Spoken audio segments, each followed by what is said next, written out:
பைரவா. ஆரா. ஆராவுக்கு மனிதருடைய உடலுக்கும் மனதுக்கும் என்ன சம்பந்தம்? ஆராங்கிறது ஆற்றல், உடல் ஆற்றல், மன ஆற்றலை வெளிக்கொண்டுட்டு வர்றதா ஆரான்னு சொல்றோம். இதை ரெண்டு விதமா இந்த ஆறால உணர முடியும். ஒன்று காந்த சக்தியோட, ஒரு ஒளியோட உணர முடியும்.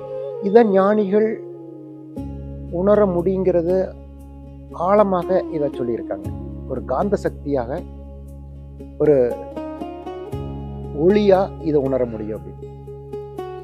இந்த ஆறா பொறுத்த வரைக்கும் உடல் மனம் சரியா இருக்கணும்னா ஆறா ஆக்டிவேட்ல இருக்கணும். இது எப்படி உணர முடியும்? இந்த ஆறாவை பார்க்க முடியுமா அப்படின்னா பார்க்க முடியும். ஒரு ஒளி அப்படிங்கிறது நம்ம ஒருத்தர் நடந்து போனாங்கன்னாவே ஒரு உணர்வு பூர்வமா ஒரு ஒரு வைப்பு கிடைக்கிறதா அந்த ஆறான்னு சொல்றோம், ஒளின்னு சொல்றோம். ஒரு சில பேர் தலையில கை வச்சு பிளஸ் பண்ணாவும் டச் ஆனாவும் ஒரு காந்த ஈர்ப்புத்தன்மைன்னு சொல்றாங்க. இந்த ஆறாவுக்கு நிறங்கள் உண்டு.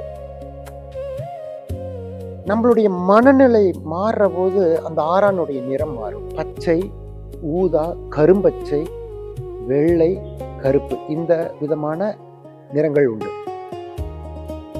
ஆறாவுடைய நிலை என்ன அப்படின்னா, நம்மளுடைய உடலை பலமா வச்சுக்கிறதுக்கும் மனநிலையை பலமா வச்சுக்கிறதுக்கும் ஆறா நமக்கு பலமா இருக்கணும். ஒவ்வொருத்தருடைய மனதை திடமில்லாம போறதுக்கு ஆறா ஒரு காரணம். உடல் பலம் இல்லாம போறதுக்கு ஆறா ஒரு காரணம். இது விஞ்ஞான ரீதியாவே இது பார்த்தீங்கன்னா ஆறா ஆக்டிவேட் அப்படிங்கிறது பலமா இருந்தா தான் நோய் எதிர்ப்பு சக்தி உடம்புல இருக்கும். இந்த ஆறாவை பொறுத்த வரைக்கும் ஒவ்வொருத்தரும் ஆறாவை பலப்படுத்துங்க. எப்படி ஆறா பலப்படுத்தணுங்கிறத நான் சொல்றேன். அதை கரெக்டாக ஃபாலோ பண்ணிட்டு வந்தோம்னாவே அந்த காந்த சக்தியும் ஒரு ஒளியும் நமக்கு பெற போது கண்டிப்பா நோய் எதிர்ப்பு சக்தி உருவாகும், மன தெளிவு கிடைக்கும். இதுதான் ஆறானுடைய நிலை. ஆறாதான் ஒவ்வொருத்தரையும் பலப்படுத்துறது. இந்த ஆறாதான் பிரிக்கப்படுறது. 7 சக்ராஸா வருது. 7 சக்ராஸை பத்தி நான் அதை பத்தி பேசுறேன். ஆறாவை மட்டும் என்ன ஆறால நம்ம எப்படிலாம் ஃபாலோ பண்ணணும் கடைபிடிச்சு பாருங்க. கண்டிப்பா உங்களுக்கு மாற்றம் கிடைக்கும். ஓம் பைரவாய நமः.